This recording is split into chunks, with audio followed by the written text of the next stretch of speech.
السلام علیکم ناظرین، میں ہوں عمار خان یاسر، آپ دیکھ رہے ہیں فوکس بڑھیا۔ پاکستان کے وزیر دفاع خواجہ آصف صاحب ماشاءاللہ سے ہمیشہ سے پھل جھڑیاں ان کے منہ سے نکلتی رہتی ہیں، اور آج کل دوائی لینا بھول جاتے ہیں، اور اکثر اسی طرح قومی اسمبلی کے اندر آتے ہیں اور منہ کے اندر جو حفوات آتی ہے بکتے چلے جاتے ہیں۔ تازہ بیانات کے اندر خواجہ آصف صاحب نے فرمایا کہ پاکستان کا تعلیمی نصاب افغان جہاد کے لیے CIA نے بدلا تھا اور اسلامائزیشن امریکی مفادات کے لیے کی گئی تھی۔ یعنی دو دعوے ہو گئے جو انہوں نے اس تازہ بیان کے اندر کیے ہیں، جو قومی اسمبلی جیسے سنجیدہ اور آئینی فورم پہ کھڑے ہو کے بیان کیے ہیں، کیونکہ دوائی لینی بھول گئے تھے اور کسی نے ان کو یاد نہیں دلایا اور اسی طرح اٹھ کے آ گئے اور عادت سے مجبور تھے۔ تو ہم ان دونوں دعووں کی حقائق کی روشنی میں جائزہ لیتے ہیں کہ حقیقت کیا ہے۔ جواب دینے سے پہلے میں جو ویڈیو دیکھ رہے ہیں ان سے ایک سوال پوچھتا ہوں کہ پاکستان کے اندر جو نصاب بار بار بدلا گیا پچھلے 50 سالوں میں، وہ کن اداروں کا نصاب تھا؟ مدرسوں کا تھا، یونیورسٹیز کا تھا، یا اسکولوں کا تھا؟ جواب یقیناً آپ کا ہوگا کہ عصری تعلیمی اداروں کا نصاب ہے جو بار بار بدلا جا رہا ہے، کیونکہ سب کو پتا ہے کہ مدرسوں کا نصاب یعنی درس نظامی یہ 300 سال سے رائج ہے اور 300 سال سے یہی چل رہا ہے۔ یہ نصاب مولانا نظام الدین سہالوی نے 1748 میں ترتیب دیا تھا اور ان کے نام کی وجہ سے یہ نصاب درس نظامی کہلاتا ہے، اور آج 3 صدیاں گزر چکی ہیں لیکن مدرسوں میں آج بھی وہی قرآن، وہی حدیث، وہی فقہ، وہی عربی اور باقی تمام کتابیں وہی پڑھائی جا رہی ہیں جو مولانا نظام الدین صاحب 1748 کے اندر ترتیب دے کے گئے تھے، اور یہ نصاب 1748 سے 2026 تک اسی طرح رائج عمل ہے بغیر کسی تبدیلی کے۔ یعنی جو فن کی کتابیں ہیں وہ تک وہی ہیں، الا یہ کہ اردو کے جو 1-2 رسالے بعد میں ایڈ کیے گئے ہیں پچھلے، وہ بھی ان کو بھی تقریباً 100 سال ہونے والے ہیں، لیکن 50 سال کے اندر اس میں کوئی تبدیلی نہیں ہے، یہ میں آپ کو دعوے کے ساتھ کہتا ہوں۔ تو اب سوال یہ پیدا ہوتا ہے کہ جو مدرسوں کا نصاب ہے وہ تو نہ کسی CIA نے بدلا، نہ استعمار نے کسی نے اسے چھوا، نہ کسی ایجنسی نے اس میں ایک لفظ شامل کیا، تو حضور والا خواجہ آصف صاحب اگر واقعی نصاب تبدیل ہوا ہے تو بتائیے CIA نے کس ادارے کا نصاب بدلا ہے؟ مدرسوں کا تو نہیں بدلا، یہ میں نے بتا دیا آپ کو ابھی، اور حوالہ بھی دے دیا، ثبوت بھی دے دیا، حقیقت بھی بتا دی، کیونکہ آپ خود بھی ہمیں تانا دیتے ہیں کہ مدرسوں کا نصاب بہت آؤٹ ڈیٹڈ ہے جی، 300 سال پرانا ہے جی، زمانہ بدل گیا ہے، احوال بدل گئے ہیں، اب تو نیا نظام آنا چاہیے، نیا نصاب آنا چاہیے، لیکن ہم وہی 300 سال والا لے کے چل رہے ہیں۔ تو آپ ایک بات تو قائم رہے نا، ایک طرف آپ کہتے ہیں کہ جی مدرسوں کا نصاب بہت پرانا ہے، دوسری طرف آپ کہتے ہیں کہ ہمارے مدرسوں کا نصاب جو ہے وہ CIA نے بدلا ہے۔ اگر CIA نے نصاب بدلا ہے تو وہ 3 صدیاں پرانا نہیں ہے، اگر 3 صدیاں پرانا ہے تو پھر CIA نے کیسے بدل دیا؟ البتہ جو آپ کے اسکولوں کا نصاب ہے، آپ کی یونیورسٹیز کا نصاب ہے، وہ ہر چند سال کے عرصے کے بعد بدلا جاتا ہے، اور کون بدلتا ہے یہ آپ کو بھی پتا ہے اور یہ مجھے بھی پتا ہے۔ جہاں اسلامیات اور ترجمے کے نام پہ اس وقت جس کی آپ بات کر رہے ہیں، اس وقت کی عالمی استعمار کی ضرورت کے مطابق آپ نے جہادی آیات اس کے اندر شامل کی، احادیث شامل کی، اسلام کے مجاہدین کی شاندار کارنامے آپ نے شامل کیے کہ جی بچوں کو سنا سنا کے ذہن سازی کرنی ہے، کیونکہ عالمی استعمار کو ضرورت ہے وہاں پہ افغانستان کے اندر۔ لیکن جب ضرورت ختم ہوئی تو آپ نے ایک بار پھر عصری اداروں کے نصاب کو تختہ مشق بناتے ہوئے ایسی تمام آیات اور تمام احادیث اور تمام مجاہدین کے قصوں کو ایک ایک کر کے نکال دیا۔ یہ بھی ٹیپو سلطان کے قصوں کو نکالے ہوئے تو جو مجمع 8 دن ہوئے ہیں، کہاں پھر رہے ہیں آپ؟ اور اس کے بعد آپ نے آہستہ آہستہ روشن خیالی کے نام پر ہمارے بچوں کے نصاب کے اندر ایسی ایسی چیزیں شامل کر دی ہیں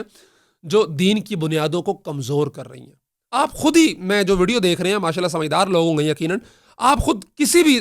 صوبے کے نصاب کا جائزہ لے لیں پچھلے 50 سال کا، اور اس کے بدلتے ہوئے رنگ دیکھ لیں کہ کب، کہاں، کیسے، کس دور میں کس نصاب، کس صوبے کے اندر کیا نصاب تھا، اسلامیات کا ہو، عربی کا ہو، یا اس طرح کی جو دیگر کتابیں ہیں۔ جب صاحب بہادر کی طرف سے حکم آیا، خواجہ صاحب اور ان کے رفقا منوً جی حضوری میں لگ گئے اور جہادی آیات و احادیث اور مجاہدین کی قصہ شامل کر دی ہے، اور جب ضرورت ختم ہو گئی، اب جی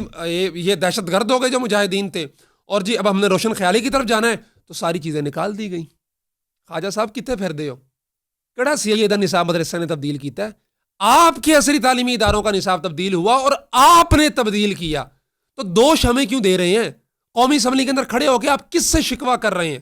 کس کو باتیں سنا رہے ہیں؟ اور اعلی مدارس کو رکیدنا تو آپ کا ایک جو ہے نا وہ مشغلہ بنا ہوا ہے۔ بہرحال پہلا جو دعویٰ تھا آپ کا کہ نصاب بدلا گیا، بار بار بدلا گیا، CIA کے کہنے پہ بدلا گیا، اس کا جواب تو آپ کو مل گیا کہ مدرسوں کا نصاب تو نہیں بدلا گیا، جن کا بدلا وہ بھی آپ کو بتا دیا، اور کس نے بدلا وہ بھی آپ کو بتا دیا۔ اب دوسرا دعویٰ آپ کا کہ جناب امریکی حکم پر اسلامائزیشن کی گئی امریکی مفادات کی خاطر پاکستان کے اندر، تو یہ جملہ سن کے مجھے ہنسی بھی آتی ہے اور دکھ بھی ہوتا ہے۔ آپ کا مطلب کیا ہے؟ اگر افغان جہاد امریکی مفادات کے لیے تھا تو کیا اسلام اور جہاد کے تصورات بھی امریکی مفادات تھے؟ آپ کیا کہہ رہے ہیں کہ پاکستان کے دینی جذبے، قرآن و سنت کی تعلیمات اور جہاد فی سبیل اللہ جیسے تصورات بھی یہ سب CIA کے منصوبے تھے؟ اور اس سے پیچھے چلے جائیں 1979 سے پہلے جب امریکی مفاد نہیں تھا افغانستان کے اندر، تو اس سے 1400 سالوں میں جو جہاد ہوا، جو مسلمان ظالموں کے خلاف کھڑے ہوئے، مظلوموں کے حق میں کھڑے ہوئے، تو وہ اسلامائزیشن کس کے مفاد کے لیے تھی؟ اصل بات یہ ہے کہ جو 1979 کے بعد ریاست نے کیا وہ بھی امریکی حکم پر تھا، اور آپ جو آج کر رہے ہیں اور جو کھڑے ہو کے آپ بار بار بیانات دیتے ہیں وہ بھی امریکی اشارے پہ ہو رہا ہے۔ آپ کب اسلام اور پاکستان کے مفادات کو اپنی سوچ کے مطابق سمجھیں گے اور بیان دینا شروع کریں گے؟ اپنے آئینے سے آپ کب چیزوں کو دیکھنا شروع کریں گے؟ ہمیشہ امریکی چشمہ لگانا کیوں ضروری ہوتے ہیں آپ کے لیے کہ 1979 کے بعد امریکہ نے کیا اٹھ جاؤ، آپ اٹھ گئے اور فیسیلیٹیٹ کرنا شروع کر دیا آپ نے ہر چیز کو؟ کیوں؟ امریکی مفاد تھا۔ اور اب مولویوں کو رگڑ دو، زمین کے ساتھ لگا دو، پیس دو ان کو، کیوں؟ امریکی مفاد ہے۔ جی روشن خیالی ہونی چاہیے، جدت پسندی ہونی چاہیے۔ کب تک آپ کا جو فہم ہے، جو شعور ہے اور آپ کا دیکھنے کا زاویہ ہے وہ واشنگٹن سے طے ہوتا رہے گا؟ آپ کی شخصیت کوئی بڑی نہیں ہے، لیکن جس منصب پہ آپ بیٹھے ہیں، جو وزارت آپ کے پاس ہے، آپ پاکستان کا چہرہ ہے۔ پاکستان 7ویں ایٹمی قوت ہے اور اسلامی دنیا کا طاقتور ترین ملک ہے۔ آپ اس کے وزیر دفاع ہیں۔ آپ کے بیانات کی وجہ سے انٹرنیشنل میڈیا پہ پاکستان کو سبکی اٹھانی پڑتی ہے۔ کبھی الجزیرہ ان پہ رگیتتا ہے آپ کو، کبھی انڈین میڈیا رگیتتا ہے آپ کو، کبھی کوئی رگیتتا ہے آپ کو۔ آپ کو کوئی فکر ہی نہیں ہے۔ پارلیمنٹ کے فلور پہ کھڑے ہو کے آپ جناب، میں اب کیا تقریروں کا حوالہ 2019 والی جو آپ نے جو ہے نا وہ عمران خان دور میں کی تھی آرمی کے خلاف، اور اب چونکہ آپ کے بیانات تھے نا کہ ہن وچوں ہوا نہیں لنگ دی، اور اب جب آپ کے اور آرمی کے درمیان سے ہوا نہیں گزرتی تو آپ کی ساری تان آ کے ٹوٹتی ہے مدارس کے اوپر، مولویوں کے اوپر، علماء کے اوپر۔ ابھی تو میں اس پہ الگ سے ویڈیو بناؤں گا انشاءاللہ، جو آپ نے کہا اسلام آباد کے اندر ہزاروں مدارس ہیں اور قبضے کی جگہوں پہ ہیں، اس پہ انشاءاللہ تسلی کے ساتھ بعد میں بات ہوگی۔ ابھی فی الحال یہ جو چیزیں ہیں نا، اس پہ آپ کوئی شرم و حیا کریں۔ یہ اسلامائزیشن، امریکی مفادات اور یہ نصاب CIA نے تبدیل کیا، یہ آپ اپنی حکومتوں کے خلاف چارج شیٹ پیش کر رہے ہیں قومی اسمبلی کے فلور پہ کھڑا ہو کے۔ اسی طرح جس طرح ابھی پاک بھارت جنگ کے دوران بھارتی میڈیا بار بار آپ کے بیانات کو چلاتا رہا کہ جی خواجہ آصف نے انٹرویو کے اندر یہ بیان دیا اور اسمبلی کے فلور پہ بیان دیا کہ ہم نے دہشت گرد جتھوں کو سپورٹ کیا، ہم نے بھارت کے اندر دہشت گرد مجاہدینوں کو سپورٹ کیا اور ان کو سارا کچھ دیا، اور کہ بھارت کے اندر جا کے حملے کو ہم نے ان کو پالا پوسا بڑا کیا۔ آپ کے بیانات کی بنیاد پہ 2 ایٹمی ممالک آمنے سامنے آئے اور ایٹمی جنگ ہوتے ہوتے رہ گئی، لیکن آپ کو نہ آئی تو شرم نہ آئی، نہ آئی تو حیا نہ آئی، نہ آئی تو آپ کو ذرا سی غیرت نہ آئی کہ آپ سوچ سمجھ کر بیان کریں، اور نہ آئی تو آپ کے سیکٹری کو ذرا حیا نہ آئی کہ آپ کی دوائی آپ کو ٹائم پہ دے دیا کرے۔ خدا کے واسطے اپنے منصب کا خیال کیا کیجئے، اور کوئی بھی بیان دینے سے پہلے الفاظ کو تول لیا کیجئے کہ میں کیا بات کرنے لگا ہوں اور کس فلور پہ کھڑا ہو کے میں بات کر رہا ہوں۔ انسان کو بعض دفعہ جب منصب بار بار ملتا ہے تو اوقاتوں بار ہو جاندہ بندہ، انہیں یقین نہیں آ رہا ہوں کہ میں جناب فارم 47 تو آ کے وزیر بھی بن گیا، بار بار بن گیا، تو ذرا حیثیت میں آ جائیں، اوقات میں آ جائیں، اور لوگوں کے جو آپ نمائندے بنے پھر رہے ہیں، لوگوں کی منشا، ان کی چاہت، ان کی ذہنیت، ان کے دین پہ اٹیک کرنا آپ چھوڑ دیں، یا پھر آپ اپنی ناکامی تسلیم کریں کہ اس وقت آپ لوگ ہی تھے نا، صحیح ہے، اس وقت آپ اس نرسری کے اندر پھل پھول رہے تھے، اس وقت آپ کی وہ کیا پنیری لگی ہوئی تھی، ٹھیک ہے، اور اسی پنیری کے اندر پل کے آپ اور آپ کے لیڈر صاحب ماشاءاللہ پروان چڑھے ہیں، جس پنیری نے اسلامائزیشن بقول آپ کے کی ہے اور سارا کچھ کیا ہے، یا جہاں جہاں نصاب تبدیل ہوتے ہیں ان ساری حکومتوں کے اندر آپ شامل تھے۔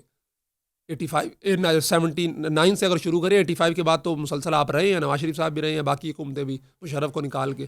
تو سارے کام آپ نے خود کیے ہیں، تو آج آپ قصوروار کس کو ٹھہرا رہے ہیں،